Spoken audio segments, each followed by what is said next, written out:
할렐루야. 찬양예배 나오신 우리 모든 성도님들을 환영합니다. 아름다운 그 스위스 알프스 산에 양을 치는 목동들이 있습니다. 이 목동들에게는 오랜 세월 동안 내려온 풍습이 있다라고 해요. 그것이 뭐냐면 이 목동들이 양에게 풀을 열심히 낮에 먹이고 하루 일과가 끝날 무렵 이제 서로 모여서 작별 인사를 할 때 그 작별 인사를 하기 바로 전 반드시 그 목동들은요 은은한 화음을 만들어서 이렇게 노래한답니다. 지금까지 도와주신 주님을 찬양합니다. 이렇게 노래하고 안녕 빠이 하고 집으로 돌아간다는 거예요. 너무나도 아름다운 것 같아요. 여러분, 우리도 올 한 해를 마무리하면서 12월 마지막 찬양 예배 가운데 이 미즈모르와 함께하는 찬양 예배 가운데 우리 모든 성도들이 함께 모여 찬양합니다. 이 찬양은 이 스위스의 목동들의 찬양뿐만 아니라 그보다 더 깊은 우리의 심령의 찬양, 진실과 감사함으로 하나님께 올려드리는 하나님께서 흡양하시는 찬양이 될 줄 믿습니다. 이 찬양을 하나님께서 아름답다 분명히 말씀해 주실 겁니다. 여러분, 이 시간 목소리로 하나님을 찬양했으니 이 찬양을 하나님께 온전히 올려드리시고 여러분 삶의 자리에 돌아가셔서 삶으로 하나님을 찬양하시는 우리 성도님 되시길 주님의 이름으로 축복합니다. 우리는 지금 계속 에베소서의 말씀을 보고 있습니다. 에베소서의 말씀을 쭉 보다 보니 우리에게 아주 중요한 말씀을 하신 것이 있는데 그것이 뭐냐? 옛사람을 벗어버리고 새 사람을 입으라. 그 새 사람을 입은 그리스도인의 삶이 어떤 삶인지 하나하나 살펴보게 하셨습니다. 우선 우리가 먼저 살펴본 것은 무엇이었습니까? 새 사람을 입은 그리스도인의 가정의 모습을 보게 하셨어요. 그 가정 중에서 가장 먼저 본 것은 부부의 모습입니다. 새 사람을 입은 그리스도인의 부부는 어떻게 살아가야 되는가? 첫 번째 보여주셨어요. 두 번째는 무엇을 보여주셨습니까? 새 사람을 입은 가정의 부모와 자녀의 관계를 살펴보게 하셨죠. 오늘은 새 사람을 입은 그리스도인의 사회생활을 한번 살펴보려고 합니다. 그런데 이 모든 삶, 이 모든 것에는 전제가 있습니다. 그것을 잊지 마십시오. 이 모든 새 사람을 입은 삶에는 전제가 있는데 그 전제가 무엇이냐? 그리스도인의 삶은 5장 18절 말씀에 성령의 충만함을 입을 때 그 새 사람의 삶을 살 수 있다는 것입니다.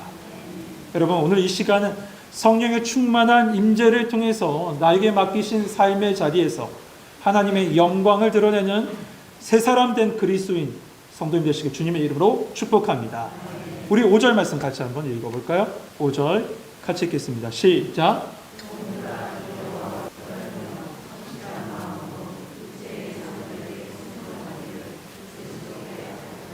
아멘. 사도 바울은 우리의 시선을 가정에서 사회로 돌리고 있습니다. 그러니까 그리스도인은 교회에서만 아니라 가정에서뿐만 아니라 사회에서도 새 사람을 입은 그리스도인의 삶을 살아야 한다는 거죠. 교회에서만 아니에요. 가정에서 먼저 사셔야 돼요. 가정에서만 아니에요. 내 삶의 자리에서 사회에서도 그렇게 그리스도인의 삶을 사셔야 된다는 거예요. 오늘 본문은 먼저 종들, 그러니까 노동자들에게 말합니다.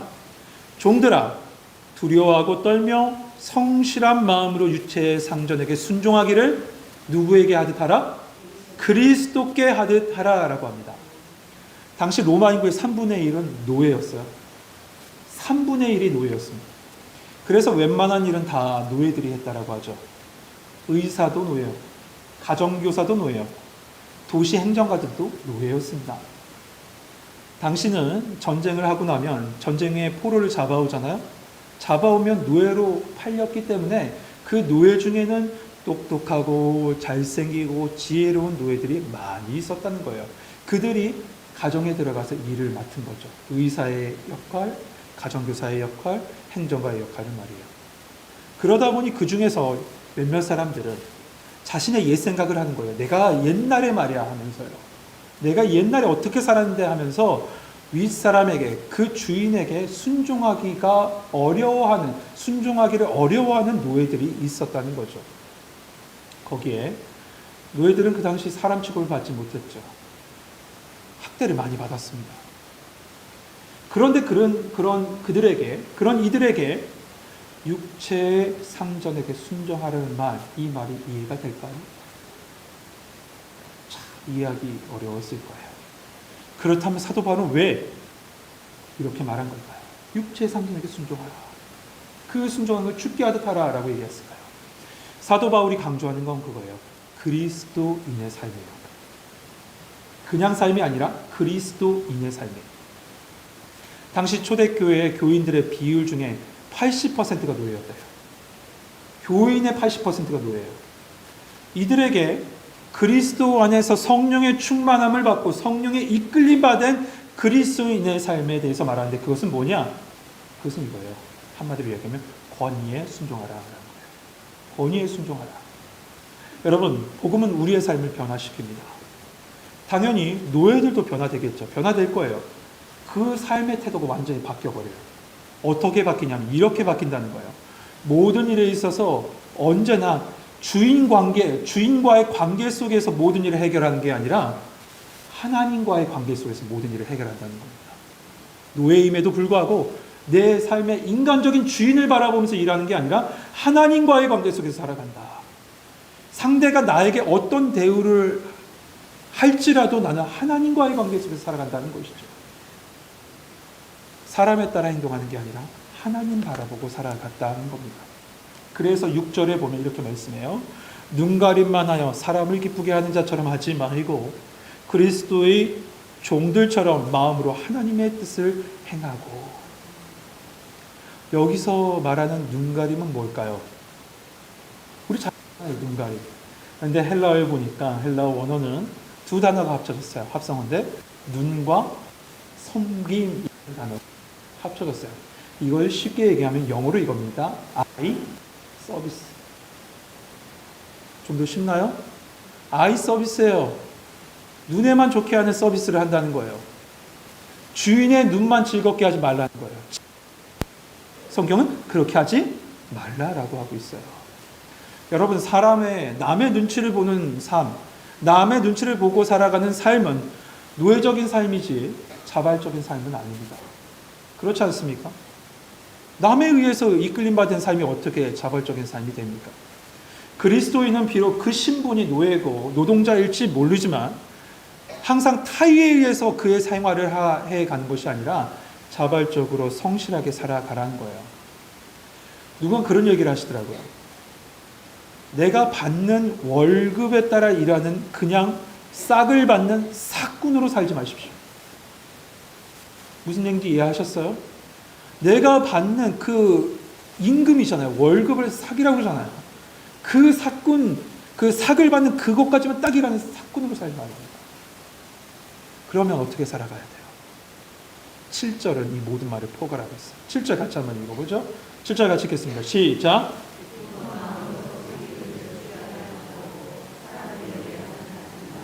아멘. 앞절과 이어서 말씀하면 이겁니다. 너희는 사람 종이 아니다. 그리스도의 종이다. 그리스도의 종이니 너의 삶을 기쁜 마음을 가지고 모든 일을 죽게 하듯 해라.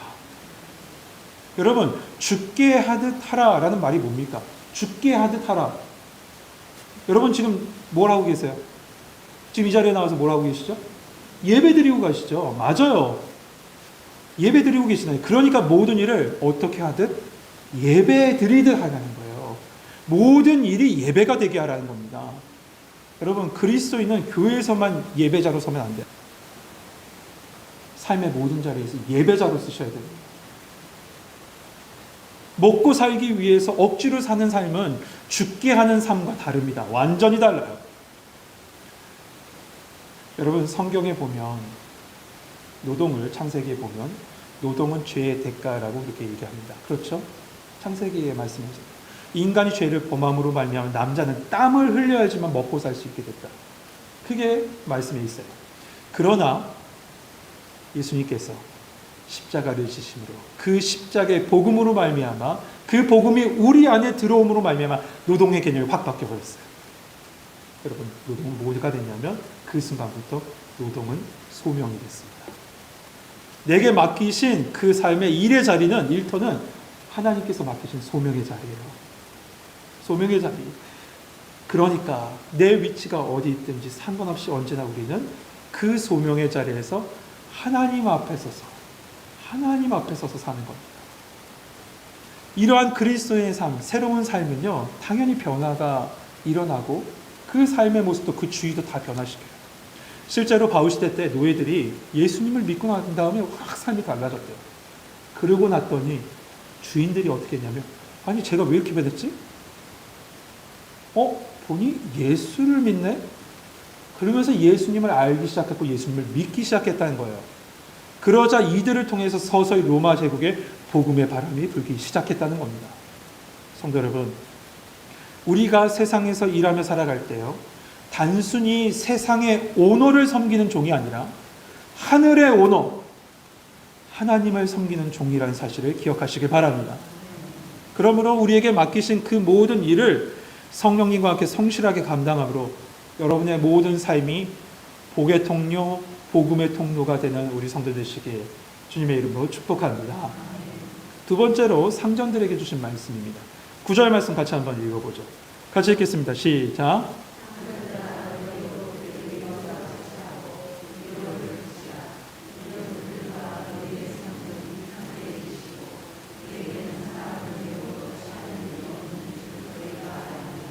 아멘. 여러분, 말씀을 읽는데 조금 기분 나쁘시죠? 왜 기분 나쁘냐면 종은 길게 몇 절을 해놓고 나서 상전은 딱 한 절만 딱 해놨으면 기분 나쁠 수도 있을 것 같아요. 종에 비해서 짧습니다. 네, 짧아요. 그러나 짧다고 그 말씀 무게가 가벼운 건 아닙니다. 어찌 보면 그 십자가는 더 무거울지 모릅니다. 왜 그런지 보세요. 바울은 상전들에게 이렇게 됩니다. 아랫사람이나 고용한 사람들을 인격적으로 대하라고. 그런데 이 말씀 속에서 아주 독특하게 눈에 띄는 단어가 있습니다. 어떤 단어냐면 이와 같이예요. 이와 같이는 무슨 말입니까? 그러니까 상전들은 아랫사람들이 하는 것과 같은 방식으로 너도 죽게 하듯 하라. 그렇게 살라는 겁니다. 여러분, 이 말은 1세기를 살아가는 사람에게는 정말 충격적인 이야기입니다. 왜냐하면 종은 그저 살아있는 도구에 불과하다라고 생각했던 시대, 인격이 없는 소유물이고 재산의 일부라고 생각했던 시대입니다. 그래서 주인들은 아주 절대적인 권력을 누렸죠. 권위를 행사합니다. 마음대로 했어요. 채찍으로 때리기도 하고 가두기도 하고 그냥 버리기도 했어요. 어떤 때는 죽이기까지 했어요. 주인이 내킨 대로 마음껏 했습니다. 그것이 이상한 시대가 아니었어요. 그러한 상황 속에서 본문은 뭐라고 얘기합니까? 종들을 죽게 대하듯 하라. 내 형제 자매처럼 대하듯 하라라고 하고 있어요. 여러분, 어떻게 이럴 수 있습니까? 어떻게 이럴 수 있죠? 그 이유가 있어요. 그것이 뭐냐면 그들과 너희의 상전이 하늘에 계신다는 거예요. 그들뿐만 아니라 너희의 상전이 하늘에 계신다는 거예요. 그리고 그분은 사람을 외모나 신분이나 능력이나 권력으로 보는 분이 아니시라는 거죠. 여러분, 우리는 위치가 높아지면요, 모든 사람을 아래로 보고 하대하는 경향이 있습니다. 그러면 무례해집니다. 막말을 내뱉고 막대합니다. 하지만 그리스도인은 달라야 한다는 거예요. 그리스도인은 달라야 한다는 거예요. 왜요? 우리의 진짜 주인이 하늘에 계시고 그 하늘에 계신 하나님이 우리를 보고 계시기 때문입니다. 여러분, 혹시 지금 직분을 맡으셨습니까? 더 잘 섬기세요. 시키는 일 하는 게 아니라 섬기는 겁니다. 여러분, 먼저 믿으셨습니까? 나중 믿으신 분을 더 섬겨주십시오. 그들을 세워주십시오. 사랑하는 성도 여러분, 그리스도인은 복음 안에서 우리의 삶이 리셋돼야 됩니다. 새로워져야 돼요. 그런데 아직도 옛날 설명서 가지고 지금 하고 계신 분 계세요? 그 삶을 살고 계세요? 지금 스마트폰, 아이폰 갖고 있는데 옛날 이게 돌리는 전화기 가지고 그 설명서 가지고 하고 계신 분이 계세요? 그건 옛날 거예요. 새 사람, 그리스도인으로 새 사람이 됐다면 새 설명서를 가져야죠. 이제는 성령님께서 여러분의 인생을 리셋하셔서 리셋된 그 새 사람의 그리스도인의 모습으로 온전히 살아갈 수 있는 우리 성도님 되시길 소망합니다. 이 새 사람의 삶의 가장 큰 포인트는 이겁니다. 기억하십시오. 다 잊어버려도 이것만 기억하세요. 우리 삶에 진짜 주인이 있다. 우리 삶의 진정한 주인이 지금도 보고 계신다. 나는 그 앞에서 언제나 살고 있다. 그것만 기억합시다. 내 위치가 어디 있든지, 낮은 자리에 있든지 높은 자리에 있든지 언제나 나는 하나님 앞에 서 있다. 코람대왕입니다. 하나님 앞에 서요. 내가 누군데 하는 그런 교만한 마음 다 버리시고 주인 되신 그 하나님의 인도하심 속에 살아가면 먼저는 하나님께서 여러분을 인정하실 거예요. 하나님께서 인정하시면 다 끝나요. 정말 하나님께서 인정하시면 다 끝나요. 그뿐만 아니라 기억하세요. 세상에서도 존경받는 그리스도인을 세워줄 줄 믿습니다.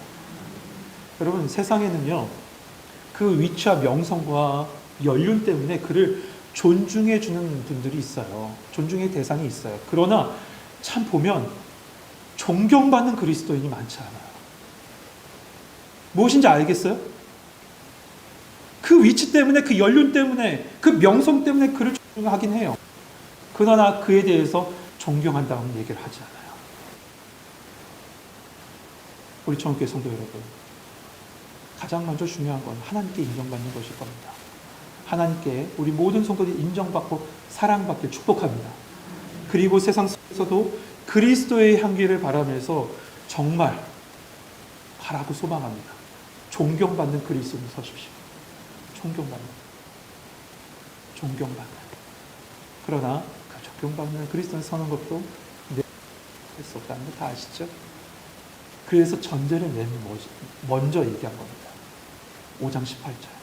성령의 충만함을 받으라. 성령님께서 이 자리에 예배한 우리 모든 성도들의 삶을 충만히 붙잡으셔서 하나님과 세상 앞에 사랑받고 존경받고 인정받는 우리 청교회 성도로 세워주실 줄 믿습니다. 우리 찬양하며 기도하시죠.